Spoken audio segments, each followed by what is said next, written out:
Hello everyone, welcome back and today we are going to discuss about question number 40. अब question number 40 से 57 तक आपके 70% questions homework वाले रहेंगे बिकॉज बहुत सारे क्वेश्चन रिपीटेड रहेंगे और आपकी प्रैक्टिस के लिए रहेंगे। जहाँ जहाँ भी नई नई चीज़ें आते हैं वहाँ हम देखते जाएंगे। क्वेश्चन नंबर 40 देखेंगे। क्वेश्चन नंबर 40 पढ़ते हैं। Question number 40 is like this: a hospital is considering to purchase a diagnostic machine costing 80,000. एक सेकंड। हाँ, a diagnostic machine costing 80,000 rupees. एक हॉस्पिटल है, हॉस्पिटल क्या खरीदना चाहता है सर? एक डायग्नोस्टिक मशीन खरीदना चाहता है जिसकी कीमत 80,000 रुपये तक है।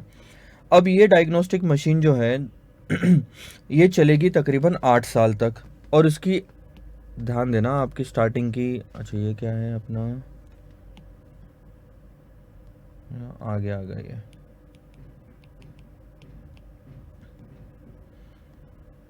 हम्म 80,000 की मशीन आज खरीदेंगे, 8 साल तक ये चलेगी, ठीक है।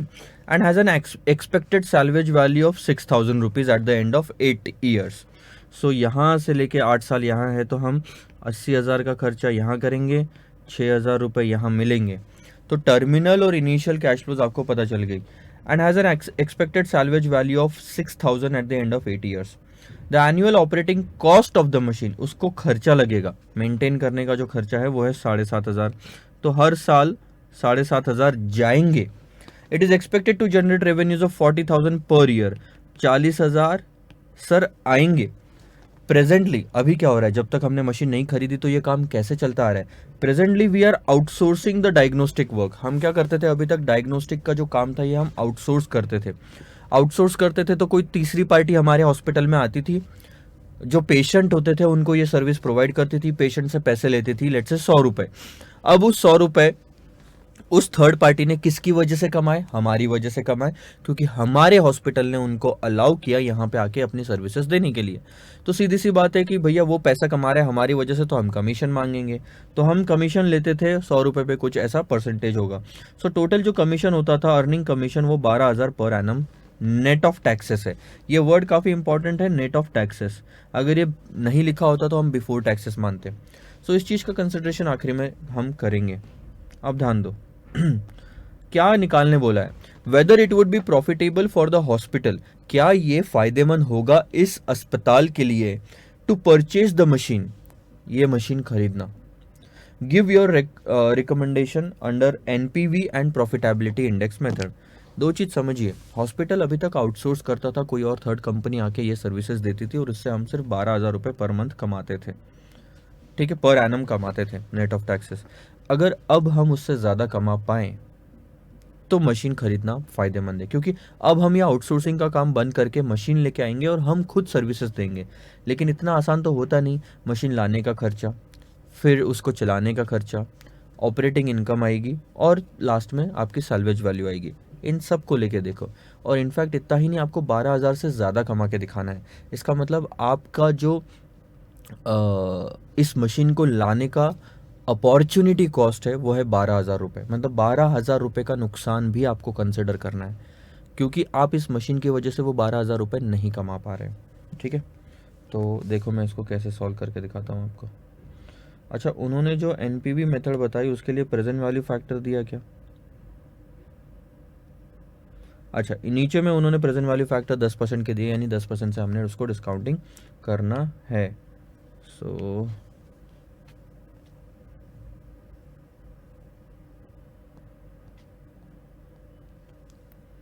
This is going to be question number 40 ही है ना?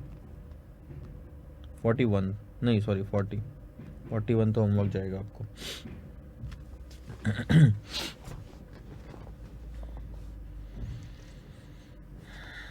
सबसे पहले मैं क्या निकालता हूँ sir? Annual operating cash flows after tax. तो सबसे पहले रेवेन्यू हम कितना कमाएंगे? 40,000 हर साल, ठीक है। 40,000 का रेवेन्यू है। उसके बाद में हमारा खर्चा है 7,500 का हर साल, लेस कॉस्ट 7,500। उसके बाद इन्होंने डेप्रिसिएशन का कुछ दिया नहीं है, ना ही टैक्स का कुछ दिया हुआ है। तो मैं इसमें एक चीज़ मान के चलूँगा, ये फिगर मिसिंग है। यहाँ पे आप टैक्स रेट अज्यूम कर लो 30%। वाई? जब ये क्वेश्चन पीएम में पूछा गया था तो इसमें उन्होंने टैक्स रेट नहीं दिया, लेकिन सेम टू सेम क्वेश्चन अगर आप ध्यान देंगे तो इसके बाद वाला क्वेश्चन है 41, जो आपको मई 14 में 8 मार्क्स का आया था। और अगर आप ध्यान दोगे यहाँ पे तो अज्यूमिंग टैक्स रेट ऑफ 30% उन्होंने लिखा है, यानी कि आप एक अजम्पशन लेके चलो। ठीक है सर, इसीलिए मैं इस वाले क्वेश्चन में भी अजम्पशन ले रहा हूँ। आप नहीं भी लोगे तो डेप्रिसिएशन इग्नोर कर सकते हो, लेकिन अब मैं डेप्रिसिएशन इग्नोर नहीं करूँगा। डेप्रिसिएशन कितने की मशीन पड़ी सर मुझे? ध्यान दो, मशीन पड़ रही है 80,000 की। जो सैल्वेज वैल्यू है, हम straight line method of depreciation मानेंगे। 80,000 की machine minus salvage value 6,000 divided by life है उसकी 8,000, तो सॉरी 8 साल डिवाइडेड बाय 8 अगर करोगे तो 9,250 का डेप्रिसिएशन आता है हर साल का। अब आपका ये आ गया प्रॉफिट बिफोर टैक्स।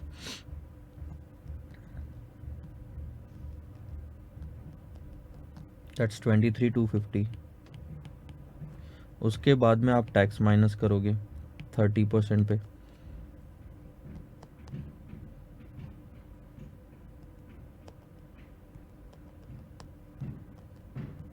दैट्स 6,975।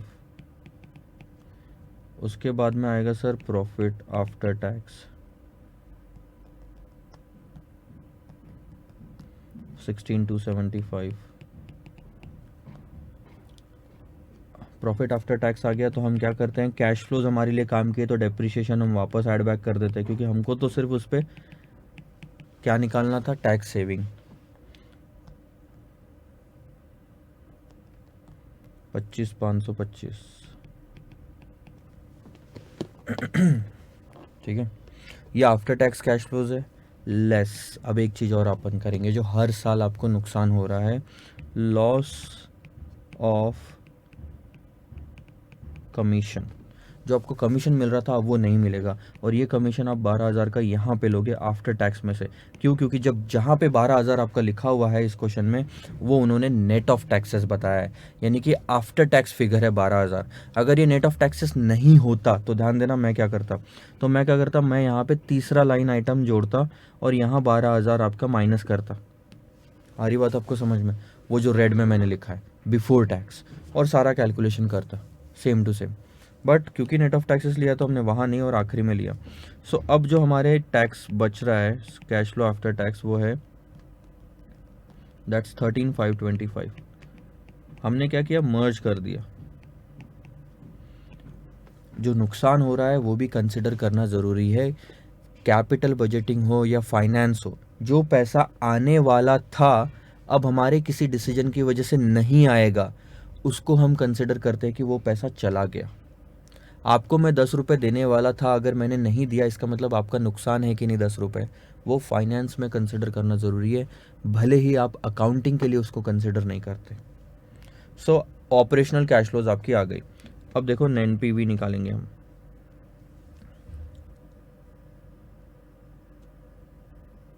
ठीक है, year, cash flows, present value factor, present value. So पहले 8 साल में आपका हर साल कैश फ्लो होगा 13,525 का, जिसका फैक्टर 8 साल का टोटल लेना पड़ेगा। फिर 8वें साल में आपको सैल्वेज वैल्यू मिलेगी, कितनी है salvage value? 6,000।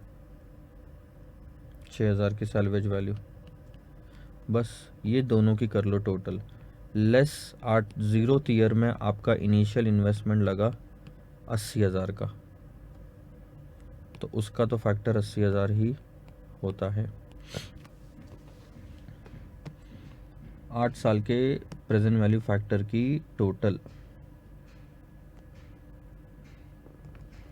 0.909 plus 0.826 plus 0.751 plus 0.683 plus 0.621 plus 0.564 plus 0.513 और प्लस 0.4 67, सो दैट्स, अरे रे रे रे रे, मैंने गलत कैलकुलेशन किया।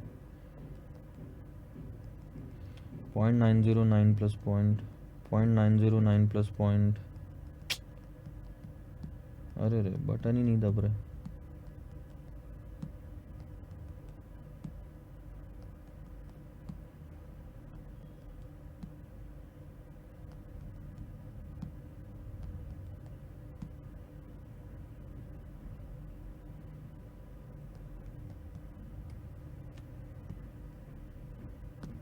$5.334, ठीक है।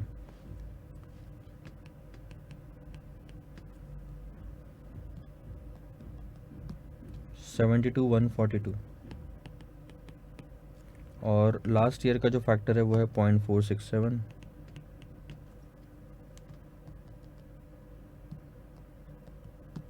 $2,802। टोटल आता है सर 74,944, और एनपीवी हो गया आपका -5056।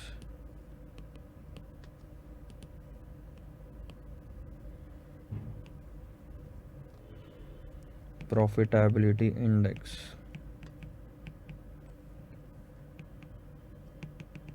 प्रॉफिटेबिलिटी इंडेक्स कैसे निकालते हो? Present value of cash inflow divided by present value of cash outflow. So present value of cash inflow 74,944 divided by 80,000,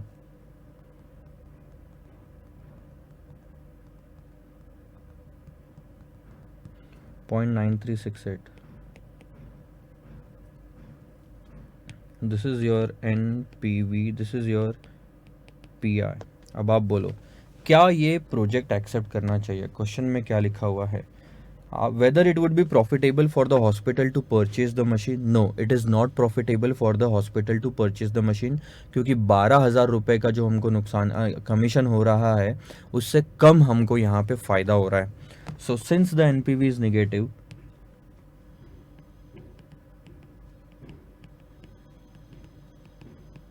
और PI is less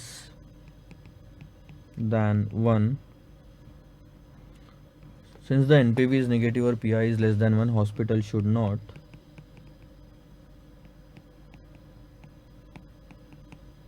purchase the machine। Simple. एक बार मैं इसका आंसर क्रॉस चेक कर लेता हूँ ताकि कहीं गड़बड़ ना हो कैलकुलेशन में, क्योंकि निगेटिव आ रहा है तो कभी भी डाउटफुल होता है सही है या गलत है।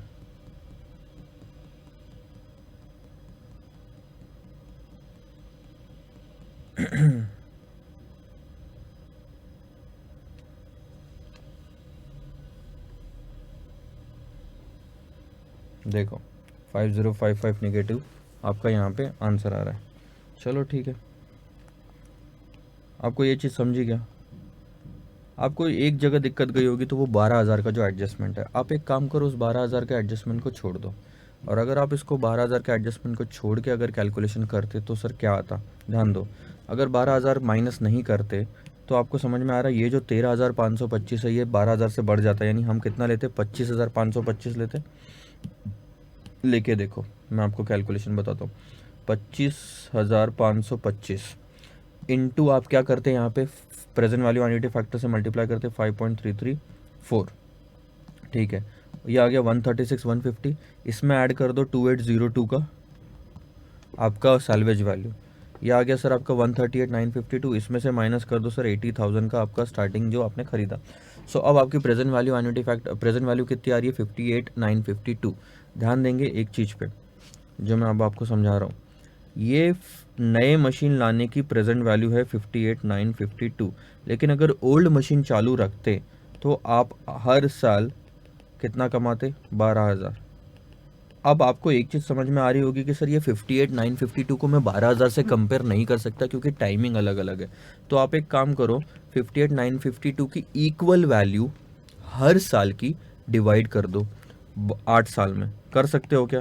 कर सकते हैं सर, हमने पढ़ा था कि कॉस्ट को, ये जो प्रेजेंट वैल्यू है इसको अगर प्रेजेंट वैल्यू एन्युटी फैक्टर से डिवाइड करते हैं तो हमको इक्वेटेड एनुअल अमाउंट मिलेगी या कॉस्ट मिलेगी। तो हम 58,952 को क्या करेंगे सर, हम 58,952 को डिवाइड करेंगे प्रेजेंट वैल्यू एन्युटी फैक्टर से, जो कि है 5.334। तो ये आता है 11,052 रुपये। यानी कि आप यहाँ पे कितना कमा रहे हो, 11,000।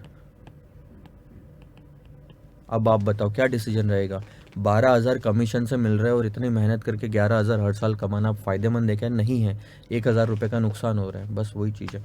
क्योंकि आपको 1,000 रुपये का नुकसान हो रहा है हर साल का, इसका मतलब हर साल 1,000 का नुकसान, यानी आज के टर्म में कितना, 1,000 into present value annuity factor 5.334, यानी 5,334 का नुकसान हो रहा है। वही हमारा नेगेटिव एनपीवी आ रहा था 5056। So this is what the answer to this question is. आप ये वाला लिख लीजिए, 2 मिनट के बाद में हमें अगले क्वेश्चन पे मूव ऑन करता हूँ।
चलिए सर आगे बढ़ते हैं, ध्यान देंगे अब।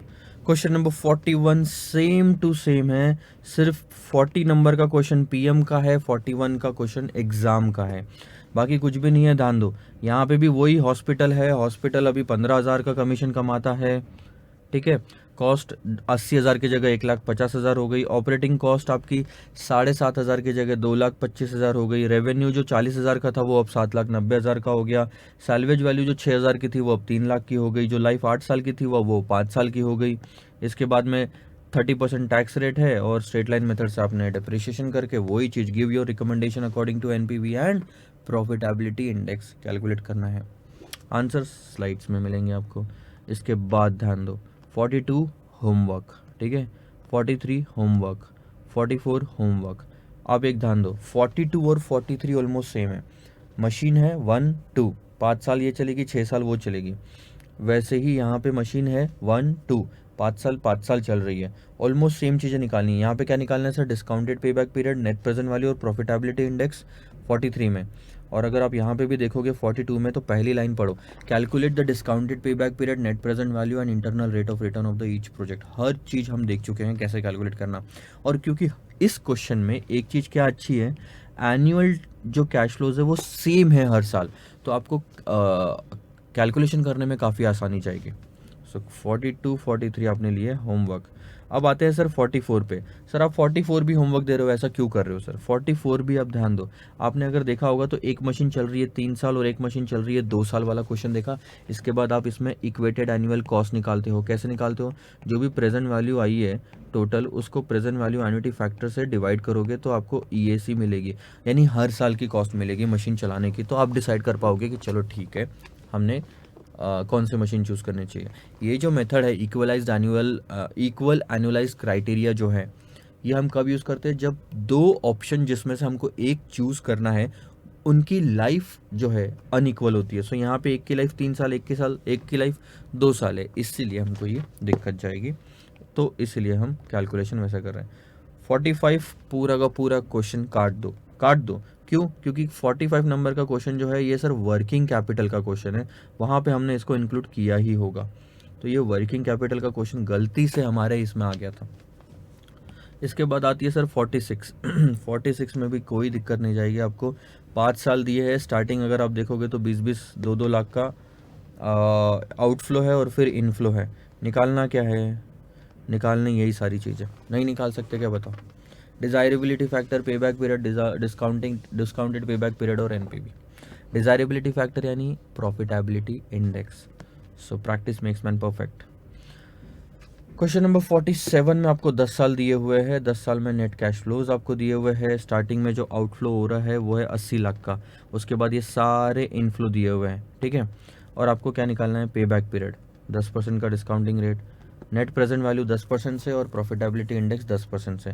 इंटरनल रेट ऑफ रिटर्न भी निकालना है आपको 10% और 15% के फैक्टर्स को चूज़ करके। यहाँ पे एक आर ऐड कर दो, बहुत ही आसान, सारे के सारे। 48 अगेन आपके लिए होमवर्क है, इसमें भी वही सब चीज़ें निकालनी है। आप अगर ध्यान दोगे तो ये 48 टाइप का क्वेश्चन हम ऑलरेडी देख चुके हैं। मैं आपको बताता हूँ 48 कौन से टाइप का क्वेश्चन है, हम सॉल्व कर चुके हैं, तो वो आपको ऐसा बिल्कुल मत सोचो कि नहीं किया हमने कुछ भी। 48 नंबर का क्वेश्चन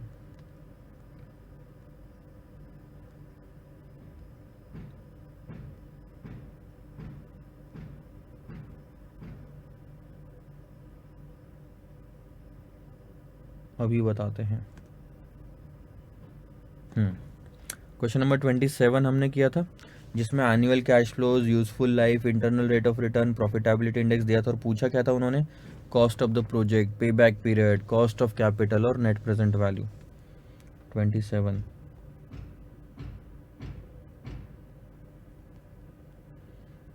और इसमें भी देखो आपको क्या पूछा गया है, cost of the project, cost of capital, pay back period और net present value. So this is similar to question number 27।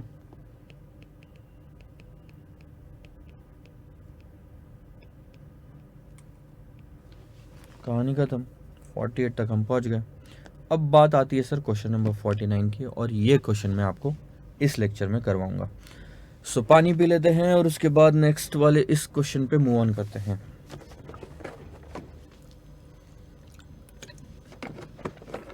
RTP नवंबर 2013 का क्वेश्चन है। आइए सर पढ़ते हैं, ध्यान देंगे आप। अच्छा मैं देखता हूँ अगर ये चालू होता है क्या। हमारा आईपैड भी पढ़ता है, पता है आपको। पहले आवाज़ बढ़ाने दो उसकी।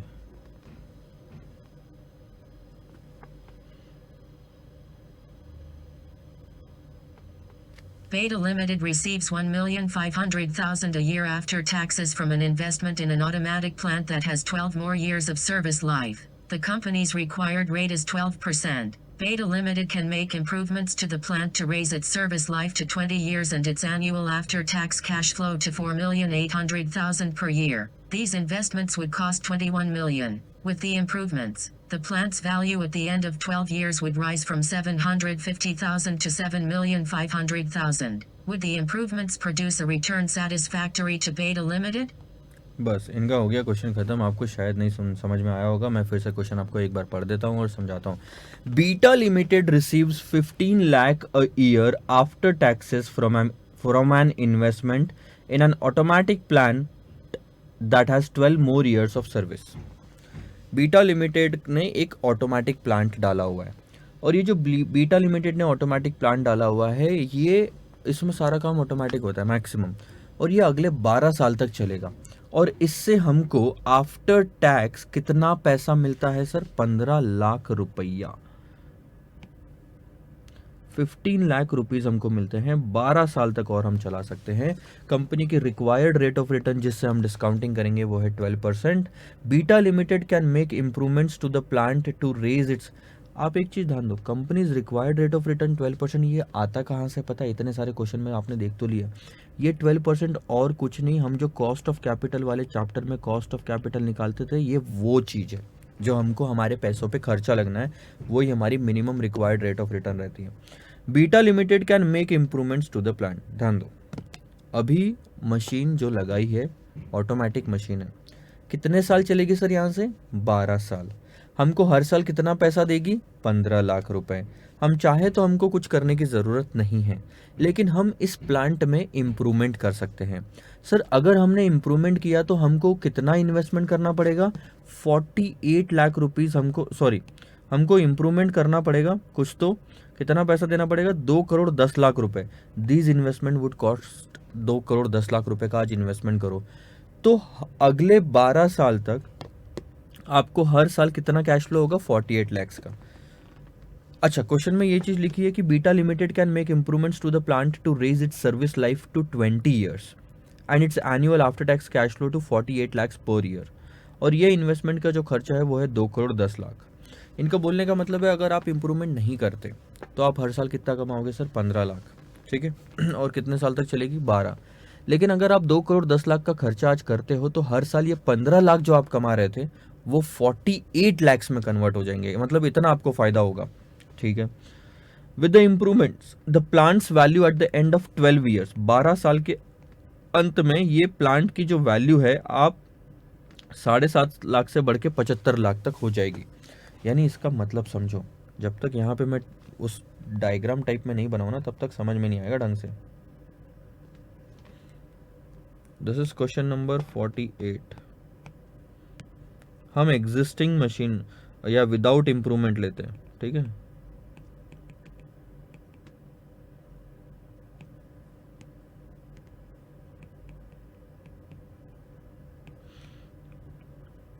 बारह साल,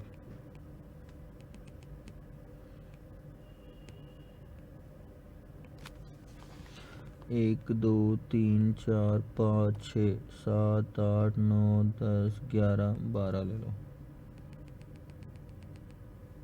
1 2 3 4 5 6 7 8 9 10 11 12, ठीक है। 12 साल हो गए।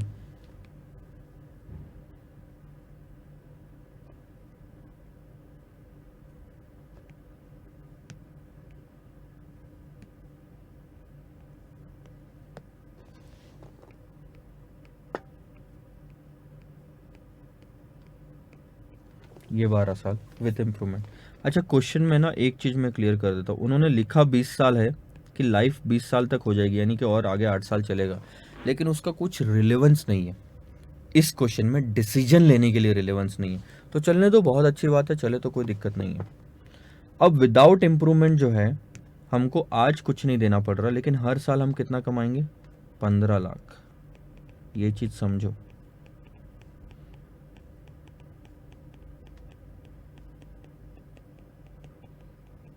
और आखिरी में हम ये मशीन कितने में बेचने वाले थे, 7.5 लैक्स में। उन्होंने क्या बोला कि अगर इम्प्रूवमेंट करने की वजह से इसकी जो आखिरी में सैल्वेज वैल्यू है वो 7.5 से 75 पे चली जाएगी। और अगर हम इम्प्रूवमेंट करते तो सबसे पहले हमको 120 लाख रुपए का इन्वेस्टमेंट करना ज़रूरी है। 2 करोड़ 10 लाख को बोलते हैं 210 लाख रुपए का इन्वेस्टमेंट करना ज़रूरी है। और जैसे ही आपने 210 लाख का इन्वेस्टमेंट किया, ये मशीन अब आपको 48 लाख रुपीज़ पर ईयर देगी। ये आपको फ़ायदा होगा।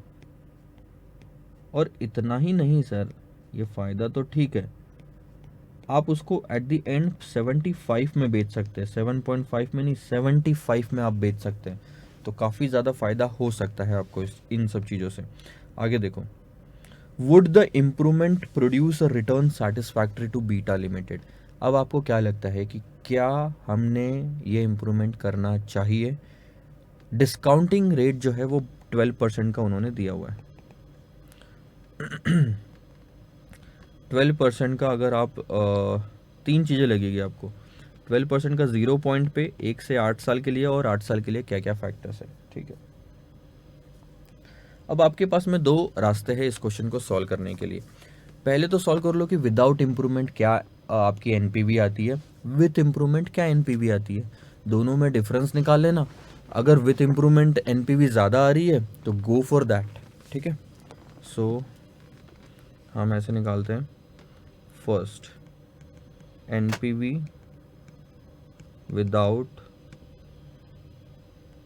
Improvement, year, cash flows, present value factor at 12% और प्रेजेंट वैल्यू 0, 1 to 8 और 8। 0th पॉइंट पे कोई कैश फ्लो नहीं है क्योंकि ऑलरेडी ये मशीन ऑटोमेटिक वाली हमने लगा के रखी है पास्ट में, तो अभी कुछ पैसा नहीं देना। तो हर साल हमको 15 लाख मिलेंगे और आखिरी में हमको 7.5 मिलेगा और आफ्टर टैक्सेस दिया है। 1 डिवाइड बाई 1.12। अब हमको प्रेजेंट वैल्यू फैक्टर लेना है, ठीक है, 8 साल का।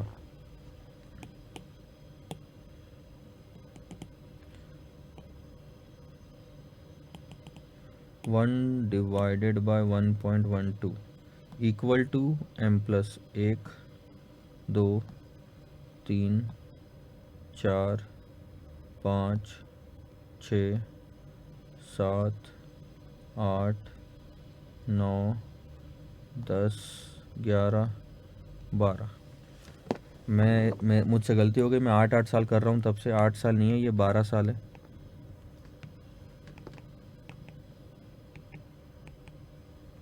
एन्युटी फैक्टर में एक बार फिर से निकालूंगा। This is coming to something like 6.19 something आ रहा था, फिर से एक बार निकाल लेता हूँ।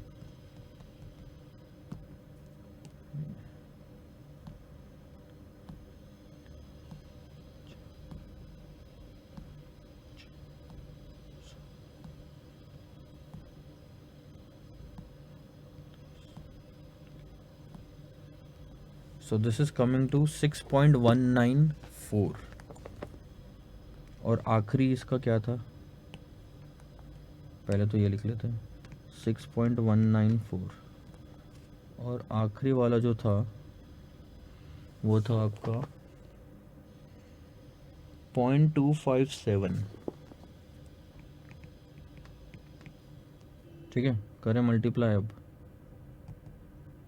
15 इंटू 6.194 अगर आप करते हैं तो दैट इज़ 92.91 और 7.5 इंटू 0.257 अगर आप करोगे सो दैट्स 1.92 या 93 ले लो, round of.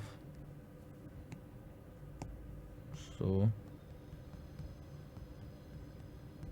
94.84 lakhs rupees in lakhs. ये है आपकी, अगर आप बिना इम्प्रूवमेंट करे ये मशीन चलाते हैं तो आज की टर्म में, आज की दिन में आप 94.84 लाख रुपीज़ कमाएंगे भी नहीं। आपकी एक्सपेक्टेशंस से जो 12% है उसके ऊपर आपको 94.84 मिलेगा। लेकिन अगर आप इम्प्रूवमेंट कर लेते हैं एनपीवी विथ इम्प्रूवमेंट, तो ध्यान दो, year, cash flow, present value factor at 12% and present value. So 0 1 से लेके 12 और 12। अभी हमारे कितने पैसे जाएंगे सर? 210 लाख जाएंगे। और 0 पॉइंट का एन्युटी फैक्टर होता है 1, ये हो गया 210। फिर हमको हर साल कितने मिलेंगे? 48 में हम कितने से मल्टीप्लाई करेंगे? 6.194 के एन्युटी फैक्टर से, और यहाँ कितने में बेचेंगे? 75.257 का factor. So this is coming to 297.31 and this is coming to 19.28. So total अगर हम करें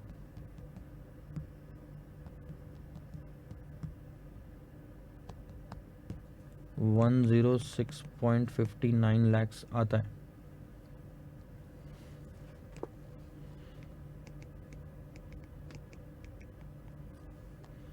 अब आप बताओ सर, इम्प्रूवमेंट किया तो 106.59 लाख्स की एनपीवी होगी, नहीं किया तो 94.84 लाख्स की एनपीवी होगी। तो आप कभी भी यही चाहोगे कि सर इम्प्रूवमेंट हो जाए तो बेटर है, ज़्यादा फ़ायदा दिख रहा है आपको यहाँ पे 94.84 से। ठीक है, so will go for the improvement. Question क्या पूछा जा रहा है उसी टर्म में हम जवाब देंगे। Would you recommend,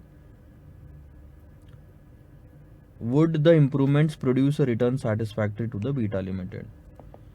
So Beta Limited should go for the improvements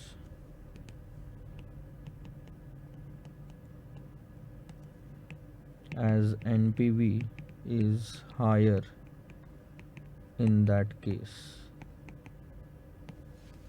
ठीक है, आया समझ में? तो ये था आपका क्वेश्चन।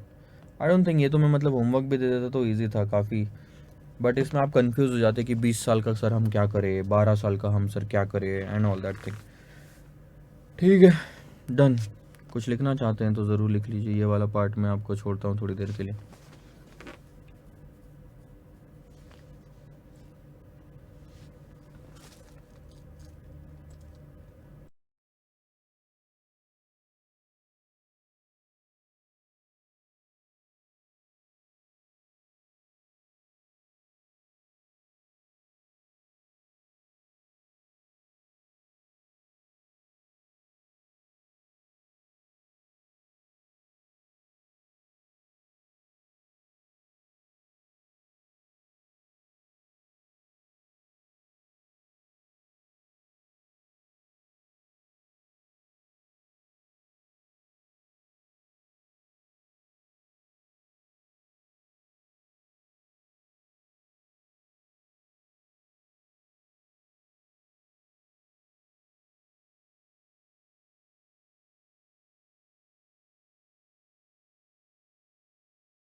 चलिए सर आगे बढ़ते हैं।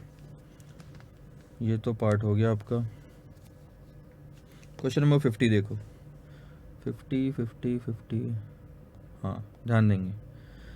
होमवर्क रहा तो आप करेंगे, नहीं तो मैं। अ मशीन परचेज्ड 6 ईयर्स, आप ध्यान दे दो, आपको भी समझ में आ जाएगा कि चलो ठीक है सर अब हम ये कर सकते हैं या नहीं।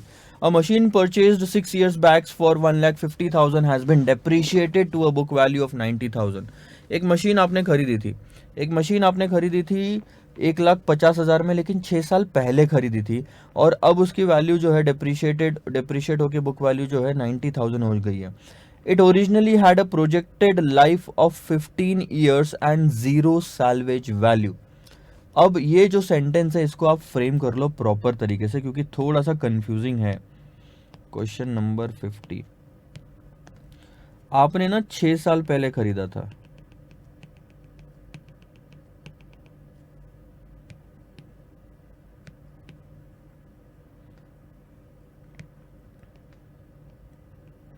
एक दो तीन चार पाँच छः, ठीक है, आपने 6 साल पहले खरीदा था। उसकी ओरिजिनल लाइफ थी 15 साल की, तो 15 साल पहले हम निकाल लेते हैं, यानी कि और आगे कितने साल बाकी हैं, 9 साल बाकी है। 1 2 3 1 2 3 1 2 3। सो इस तरह से ये 15 साल है, ठीक है। This is 9 years, this is 6 years, total मिला के हो गए 15 साल। यानी 6 साल इस मशीन को यूज़ करते हुए हमें हो गया है, और अब 9 साल बाकी है, ठीक है। और अब 9 साल बाकी है।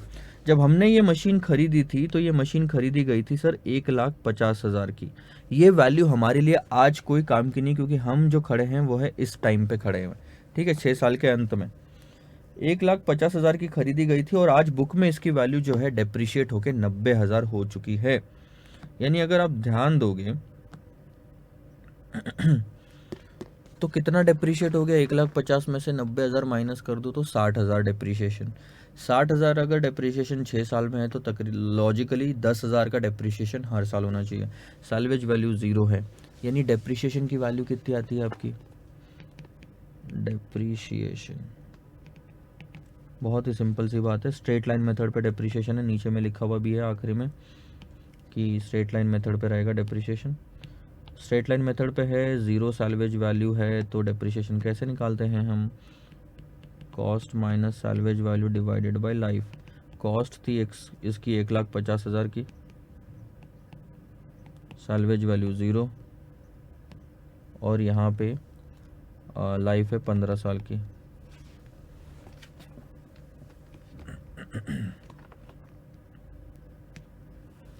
ठीक है, तो हमारा डेप्रिशिएशन हो गया 10,000 हर साल का। आगे क्वेश्चन पढ़ते हैं। A new machine will cost 2,50,000 and result in a reduced operating cost of 30,000 per year for the next 9 years. The older machine could be sold for 50,000. अच्छा, ध्यान दो, अभी अगर हम नई मशीन खरीदें, ठीक है, नई मशीन अगर हम खरीदें तो नई मशीन खरीदने की जो कीमत है वो है 2,50,000 रुपये, ठीक है। और इसकी वजह से हमारी ऑपरेटिंग कॉस्ट कम हो जाएगी, जो कि रिड्यूस्ड कॉस्ट ऑफ 30,000। सो 30,000 अब हमारी ऑपरेटिंग कॉस्ट पड़ेगी अगले 9 साल तक।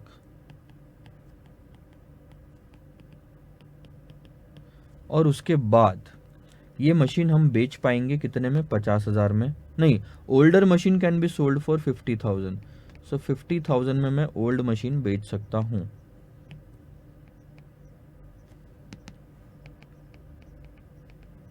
ठीक है, 50,000 में ओल्ड मशीन बेच सकते हैं हम। सैल्वेज वैल्यू, अच्छा, the new machine shall also be depreciated on straight line method on 9-year life with a salvage value of 25,000। so new machine भी जो है, अब हम depreciation of old machine लेंगे,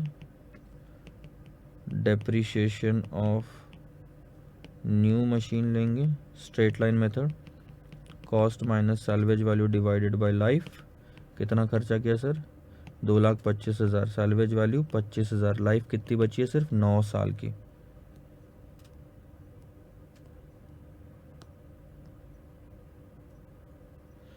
तो 2,50,000 माइनस 25,000 डिवाइडेड बाय 9 अगर आप करोगे तो आपकी डेप्रिशिएशन जो है वो आएगा 25,000 का। ठीक है, आगे देखो। The company's tax rate is 50% and cost of capital is 10%. Determine whether the old machine should be replaced. Given present value of rupees 1 at 10% on 9th year is this. Present value of an annuity is 5.335. For 8 years क्यों दिया उन्होंने? 9 years का देना चाहिए था। चलो मैं calculate कर लूँगा अलग से, लेकिन मेरे को एक चीज़ नहीं समझ में आई।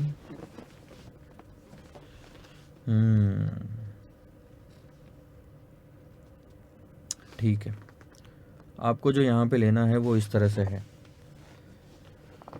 आप अगर ये सब खर्चा करते हैं, आज 2,50,000 में नई मशीन लेके आओ तो आउटफ्लो हुआ आपकी कंपनी में। इनफ्लो क्या हुआ कि 50,000 में पुरानी मशीन आपने बेच दी। अब इसके बाद में हर साल आपकी जो मशीन चलाने का खर्चा आता था ओल्ड मशीन का, वो 30,000 रुपए से आपका खर्चा कम हो जाएगा। यानी कि अगर आपका खर्चा कम हो रहा है, यानी आपके कंपनी से पैसा कम बाहर जा रहा है, यानी कि ये जो 30,000 है ये कैश इनफ्लो की तरह ट्रीट करेंगे। मैं स्टार्टिंग में थोड़ा कंफ्यूज हो गया था और मेरे को लगा ये 30,000 रुपये खर्चा है, इनकम या इनफ्लो कहीं दिया हुआ होगा, लेकिन और कहीं कुछ नहीं दिया। तो रिड्यूस्ड कॉस्ट ऑफ 30,000 मतलब ये रिड्यूस्ड कॉस्ट 30,000 से आपकी कॉस्टिंग रिड्यूस हो जाएगी। थोड़ी सी वर्डिंग्स या सेंटेंस जो है क्वेश्चन का वो सही नहीं है, क्योंकि उससे इंटरप्रिटेशन कुछ और निकलता है, लेकिन क्वेश्चन में और कुछ नहीं दिया होने की वजह से हम ये मान के चलेंगे। 0.25 सैल्वेज वैल्यू है। तो क्या क्या कैश फ्लो है ध्यान दो। सबसे पहले तो सर ये आपकी 1.5 लाख रुपए कैश फ्लो नहीं है, क्योंकि आप खड़े हैं 0 पॉइंट पे। अगर आप रिप्लेस करते हैं मशीन को तो एनपीवी कितनी आएगी ये निकाल लीजिए। तो 3 हिस्सों में कैश फ्लो को बांट सकते हैं हम। NPV of replacement option, year, particulars, cash flow, present value factor, present value। 0 point पे न्यू मशीन की कॉस्ट लगेगी आपको कंपनी में, जो कि है 2.5 लाख के। ठीक है, ओल्ड मशीन आप यहाँ पे बेच दोगे, 2.5 लाख के तो जाएंगे आपके पैसे। ओल्ड मशीन जब आप बेचोगे तो 50,000 में बेच सकते हो। ठीक है, लेकिन अब एक चीज ध्यान देना, बुक्स में इस मशीन की कीमत कितनी है? बुक्स में इस मशीन की कीमत है सर 90,000 और आपने ये मशीन कितने में बेची? 50,000। तो बुक्स में एंट्री क्या होगी ध्यान दो, मैं आपको पहले तो साइड में लिख के बताता हूँ। बुक्स में एंट्री क्या होगी? कैश अकाउंट आप डेबिट करोगे 50,000 से, ठीक है, और उसके बाद में लॉस डेबिट करोगे 40,000 से और फिक्स्ड असेट्स क्रेडिट करोगे 90,000 से। ये होएगा एंट्री। तो आपको नुकसान कितना हुआ इस पे 40,000 का, और ये 40,000 का जो नुकसान है ये पैसा गया नहीं है कहीं पे भी। This is non cash item, loss on sale of fixed assets. तो इससे हमको क्या करना है सर, डेप्रीशिएशन भी एक तरह का नुकसान है लेकिन आउटफ्लो नहीं है। Similarly loss on sale of fixed assets भी आपका नुकसान है लेकिन आउटफ्लो नहीं है। तो सर इसका अगर आउटफ्लो नहीं है तो हमारे क्वेश्चन में कोई लेना देना नहीं होना चाहिए, है, क्योंकि इस पे टैक्स सेविंग होगी। ये जो 40,000 का नुकसान है ये कहाँ जाएगा, प्रॉफिट एंड लॉस अकाउंट में डेबिट होएगा, और प्रॉफिट एंड लॉस अकाउंट में डेबिट होने की वजह से हमारा जो नेट प्रॉफिट है वो कम हो जाएगा। नेट प्रॉफिट कम हो जाने की वजह से हमारे जो टैक्स का पेमेंट है वो कम आएगा, यानी कि लॉस की वजह से, loss on sale of tax fixed assets की वजह से हमारी टैक्स में सेविंग होएगी। और क्योंकि हम मान के चलते हैं उसी टाइम पे हम उसको लेंगे, ओल्ड मशीन पुराने साल में डाल देंगे। So tax saving on short term capital loss, so 50% की टैक्स सेविंग होगी। किस पे सर, 90,000 बुक वैल्यू माइनस 50,000 में जो आपने ये मशीन बेची है, तो ये हो जाएगा 20,000 का टैक्स सेविंग। नेट में जो आपको कैश फ्लो आ रहा है वो है 1,80,000 का आउटफ्लो, एक एन्युटी फैक्टर है आपका, और 1,80,000 का आउटफ्लो। तो ये कुछ क्रिटिकल चीज़ थी और ये चीज़ है समझने की आपको इस क्वेश्चन में। मैं नीचे वापस करके दिखाऊंगा वर्किंग में। फिर 1 से लेके 9 साल तक ध्यान देना, रिप्लेसमेंट ऑप्शन की एनपीवी देख रहे हैं हम, ठीक है। सो 1 से लेके 9 साल तक क्या होगा, 30,000 से सेविंग्स इन कॉस्ट, ठीक है। तो हम कैसे लेंगे, 30,000 से हमारी सेविंग्स होगी, यानी खर्चा कम हो गया। 30,000 से अगर खर्चा कम हुआ तो सर प्रॉफिट भी तो बढ़ गया ना नेट में, प्रॉफिट एंड लॉस अकाउंट में, तो उस पर हमको टैक्स देना पड़ेगा, बढ़ जाएगा टैक्स। खर्चा कम होना यानी रेवेन्यू में से अगर खर्चा कम हुआ तो प्रॉफिट बढ़ता है तो टैक्स देना पड़ता है। अब आपको मैं लिखा के दिखाता हूँ यहाँ पे। आपने कमाया मान लो 100 रुपये, उस पर खर्चा हुआ 20 रुपये का, तो आपका प्रॉफिट कितना, प्रॉफिट बिफोर टैक्स 80, तो 50% के हिसाब से टैक्स कितना 40 आएगा। चलो मान लो आपका 100 रुपये का रेवेन्यू हुआ है और आपका खर्चा कम हो गया 10 रुपये से, तो आपका प्रॉफिट कितना हो गया 90, तो आपका टैक्स कितना हो गया 45। तो आप अगर देखोगे तो खर्चा कम होने से टैक्स तो बढ़ गया। सो वही चीज़ यहाँ पे हम लेंगे, आफ्टर टैक्स फिगर लेंगे यहाँ पे 15,000, लेकिन ये है सर पूरे 9 साल तक। सो 10% का 9 साल का आपको एन्युटी फैक्टर निकालना पड़ेगा।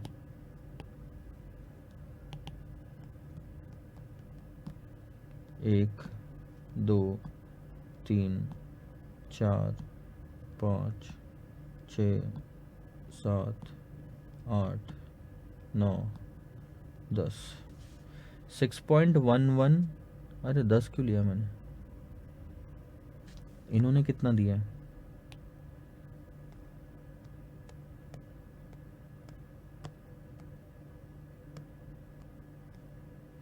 इन्होंने दिया 5.335, उन्होंने 8 ही साल का दिया आई थिंक।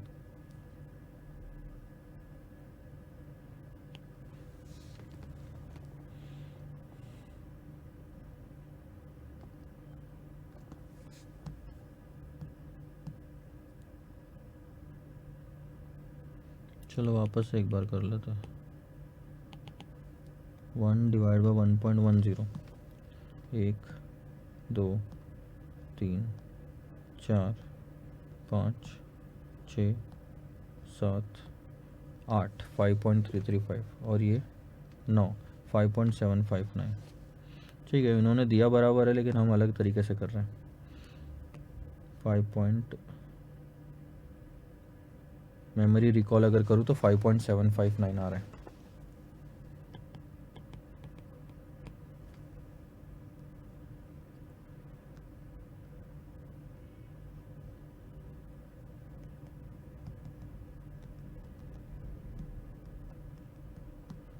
$86,385।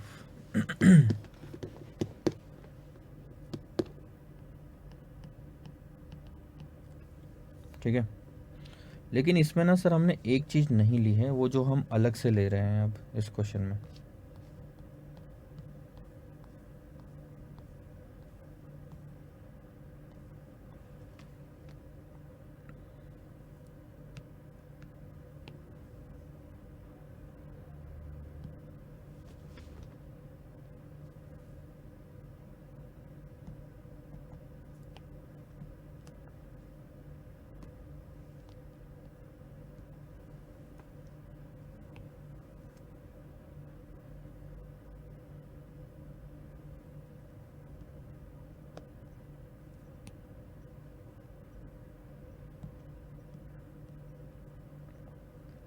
आपने क्या क्या ले लिया सर? 1 से 9 तक का आपने न्यू मशीन ले, 0 टाइम का फैक्टर ले लिया, 1 से 9 तक का कॉस्ट में सेविंग ले लिया, लेकिन 1 से 9 तक का टैक्स सेविंग ऑन ये चीज़ समझो,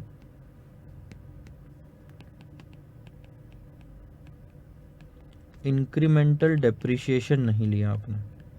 ध्यान देंगे हम क्या निकाल रहे हैं कि अगर हमने रिप्लेस किया तो हमको फ़ायदा कितना होगा। तो आप ध्यान दो, आपकी डेप्रिसिएशन की वैल्यू पहले थी 10,000 पर ईयर और अभी है 25,000 पर ईयर, यानी कि फ़र्क है 15,000 का। लेकिन डेप्रिसिएशन हमारे कोई काम का नहीं, हमारे काम का है उस पर होने वाली टैक्स सेविंग, क्योंकि depreciation sir non cash item है। तो मैं यहाँ पे क्या लूँगा, 50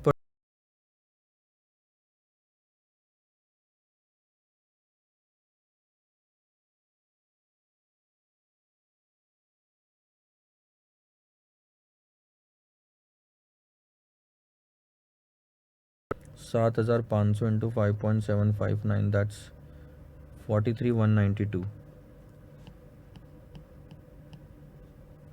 ठीक है, अब आई थिंक और कुछ बचा नहीं है इस कैलकुलेशन में। हाँ, आखिरी में सैल्वेज वैल्यू बची है ना हमारे पास।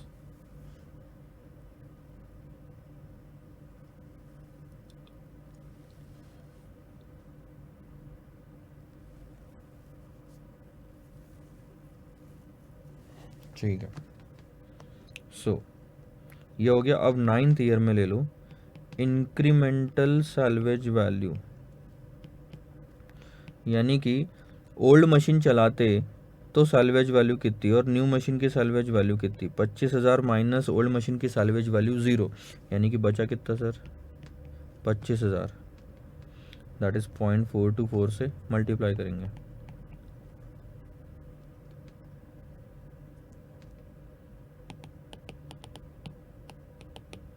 दैट्स 10,600।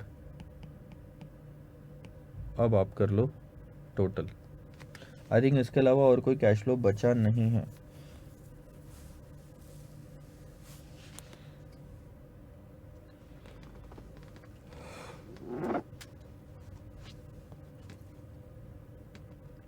$1,80,000 हमारे गए, सॉरी 86,385 बच गए, 43,192 बच गए, 10,600 बच गए, माइनस 1,80,000, यानी कि आपकी एनपीवी जो है वो निगेटिव आ रही है 39,823, यानी आपने रिप्लेस नहीं करना चाहिए। अब आपको इसमें कुछ डाउट आ रहे होंगे, तो वो मैं आपको समझा देता हूँ एक बार फिर से कि हमने किया क्या है पूरे क्वेश्चन में। ठीक है, हमने सर पूरे क्वेश्चन में ये पता लगाया कि अगर हम ओल्ड मशीन से न्यू मशीन पे शिफ्ट होते हैं तो हमारे क्या क्या कैश फ्लोज होंगे, और उन सबको डिस्काउंटिंग करके 0 पॉइंट पे लेके आए हम। ठीक है, अब सबसे पहले ये डायग्राम देखो, जहाँ पे हम खड़े हैं वो ये पॉइंट है ब्लू वाला जो मैं मार्क करके दे रहा हूँ, क्योंकि 6 साल तो ऑलरेडी बीत चुके हैं, हम यहाँ पे खड़े हैं। इसका मतलब जो इसके पहले की 1,50,000 का खर्चा हमने किया था वो अब हमारे डिसीजन लेने के कोई काम का नहीं है। ठीक है, अब यहाँ पे अगर नई मशीन हम लेके आते हैं तो 2.5 लाख रुपए, 2,50,000 का आउटफ्लो, एक चीज़ तो कंफर्म हो गई। प्लस ओल्ड मशीन हम बेच देंगे 50,000 की। अब अगर हम ओल्ड मशीन बेचते हैं तो ओल्ड मशीन की एंट्री क्या होएगी। ठीक है, ध्यान दो, ये तो रफ में करके दिखाया था। ओल्ड मशीन की एंट्री क्या होएगी, ये तो मैंने खैर यहाँ पे लिख के बता ही दिया ना आपको कि आप कैश अकाउंट डेबिट मारोगे 50 से, लॉस अकाउंट डेबिट मारोगे 40 से, और फिक्स्ड एसेट्स का जो अकाउंट है ये क्रेडिट मारोगे 90 से, क्योंकि 90 उसमें बुक्स में बैलेंस है। और ये 40 का जो नुकसान हो रहा है ये जाएगा प्रॉफिट एंड लॉस अकाउंट में आज ही, और इस पर टैक्स सेविंग होगी आज ही, क्योंकि हम ये पुराने साल में बताएंगे। सो 20,000 का वो बेनिफिट आपको मिलेगा। ठीक है, तो 2,50,000 में से 50,000 आए प्लस 20,000 का भी बेनिफिट मिला, तो 1,80,000 हो गया सर। ठीक है, उसके बाद आप हर साल देखो हमारी 30,000 से कॉस्टिंग कम हो रही है, लेकिन आफ्टर टैक्स लेना पड़ेगा, इसमें तो हमको टैक्स पे करना पड़ेगा। तो 15,000 हमने लिया क्योंकि 50% था। सो 15,000 लिया हमने, 15,000 मल्टीप्लाइड बाय एन्युटी फैक्टर किया। इसके बाद डेप्रिसिएशन की बात करते हैं। ओल्ड मशीन अगर चलाते तो 10,000 तो वैसे ही खर्चा था। न्यू मशीन अगर चला रहे तो 25,000 का, सॉरी, ओल्ड मशीन चला रहे तो 10,000 का डेप्रिसिएशन था, न्यू मशीन में 25,000 का डेप्रिसिएशन है। यानी कि नई मशीन में डेप्रिसिएशन ज़्यादा है। कितना ज़्यादा है? 15,000 से ज़्यादा है। तो उस पर टैक्स सेविंग 50% की, यानी कि 7,500। इस तरह से हमने ये क्वेश्चन सॉल्व किया। अब यहाँ पे हम डिसीजन क्या लेंगे सर? डिसीजन ये लेंगे क्योंकि एनपीवी रिप्लेसमेंट की नेगेटिव आ रही है, we should not replace the old machine since NPV of replacement is negative, we should not replace the old machine। अगर कहीं कुछ छूट रहा है तो हम अभी एक बार आंसर ज़रूर चेक कर लेंगे। This is question number I think 50।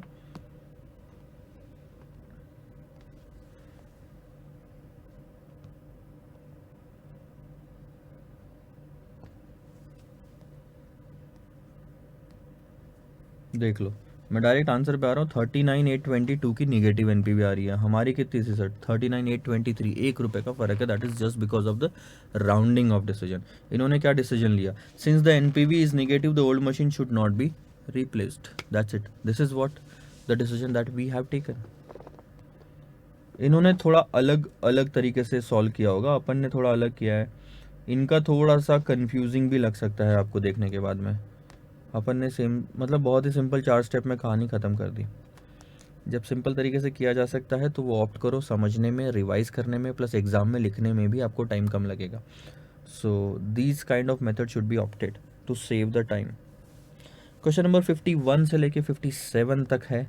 I hope इसमें हमको ज़्यादा सॉल्व करना ना पड़े कुछ भी, और हमको यानी कि क्लास में 57 बहुत इजी लग रहा है तो ये होमवर्क जा सकता है आपको। आई थिंक 56 वाला है वो हम यहाँ पे क्वेश्चन ले सकते हैं, क्योंकि इसमें कई सारे वो दिख रहे हैं हमको, कैलकुलेशन क्वेश्चन बड़ा भी है। 55 आपको होमवर्क जाएगा, बहुत सारी चीज़ें इसमें रिपीटेड हैं। 54 देखना पड़ेगा, काइंड ऑफ होमवर्क। 53 हम ले सकते हैं यहाँ पे, 52 भी ले सकते हैं, 51 तो खैर ठीक है, अगला क्वेश्चन है देखेंगे। सो नेक्स्ट लेक्चर तक का इंतज़ार करते हैं। नेक्स्ट लेक्चर में हम कोशिश करेंगे कि इस चैप्टर को ख़त्म कर दें, नहीं तो भी 2 लेक्चर में तो ये कैसे भी करके ख़त्म हो जाएगा। Bye bye.